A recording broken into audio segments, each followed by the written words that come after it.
पश्चिम महाराष्ट्र आणि उत्तर महाराष्ट्रात शेतकरी संपाची झळ पोहोचली असताना मराठवाड्यात मात्र संमिश्र प्रतिसाद मिळतोय। बीड जिल्ह्यात संमिश्र प्रतिसाद मिळाल्याचं चित्र आहे। शेतकरी संपाचा बीडच्या भाजीपाला आडतीवर कोणताही परिणाम झालेला नाहीये। शेतकऱ्यांनी मोठ्या प्रमाणात माल आणला असून आडत सुरू झाली आहे। बीडच्या भाजी मार्केटमध्ये औरंगाबाद, ओतूर, नारायणगाव, जालना, इंदूर या ठिकाणांहून भाजीपाला फळं विक्रीसाठी येत असतात। बीडच्या ठोक भाजी मार्केटमध्ये दररोज किमान 1 ते 1.5 कोटी रुपयांचा व्यवहार होतो। तर संपाच्या पहिल्या दिवशी मात्र हा व्यवहार 50 ते 60 लाखांवर आल्याचं सांगितलं जात आहे। तर याच संदर्भातला आढावा घेतला आमचे प्रतिनिधी लक्ष्मीकांत रुईकर यांनी।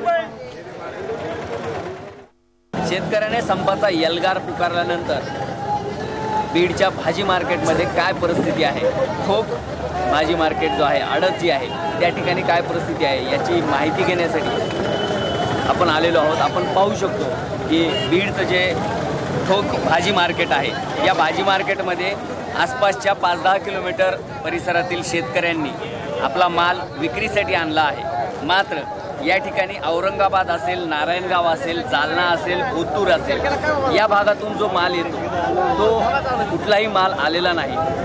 साधारणपणे 1 ते 1.5 कोटी रुपयाची उलाढाल या भाजी मार्केटमध्ये रोज होते। आज मात्र संपाच्या पहिल्याच दिवशी अगदी सकाळी या भाजी मार्केटला जवळपास 50% फटका बसल्याचं चित्र दिसून येत आहे। या ठिकाणी बाहेरचा कुठलाही माल न आल्यामुळं 50 ते 60 लाख रुपयांची साधारणपणे उलाढाल झाली असेल असं व्यापाऱ्यांचं म्हणणं आहे। शेतकऱ्यांना आसपासच्या फार काही माहिती नव्हती किंवा जवळपासचे शेतकरी असल्यामुळे त्यांनी सहजपणे वाहन उपलब्ध झाल्यानं या ठिकाणी माल घेऊन आलेले आहेत। मात्र हा संप असाच सुरू राहिला तर शेतकऱ्यांच्या बरोबरच व्यापाऱ्यांना देखील मोठा आर्थिक फटका या संपामुळे बसेल असं चित्र दिसून येते। लक्ष्मीकांत रुईकर, झी मीडिया, बीड। झी 24 तास रहा एक पाऊल पुढे।